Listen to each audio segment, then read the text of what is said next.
In this video, I'm going to show you how to pair Jabra earbuds. If you find this video helpful, please consider to like this video and subscribe to my channel. In saying that, let's just jump straight into the video.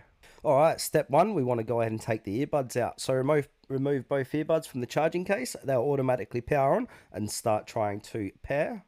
Step 2, enter pairing mode. So for first time setup, auto pairing, when taken out of the box or after a reset, they enter pairing mode automatically. You'll hear ready to pair or see the LED blink blue.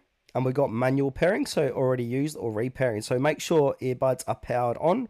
Press and hold both left and right buttons or just right depending on model for 3 to 5 seconds. Release when LED starts flashing blue and all you hear pairing. Step 3, enable Bluetooth on your device. So on your phone or computer, go to settings, Bluetooth, and enable that.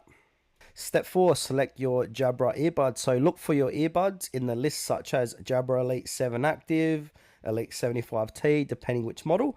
Tap the name to pair. You'll hear connected or see confirmation on your screen.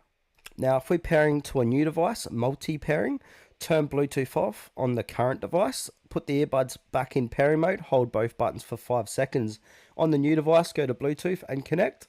Most modern Jabra earbuds support multi-point or connect to 2 devices at once, but pairing must be done one at a time.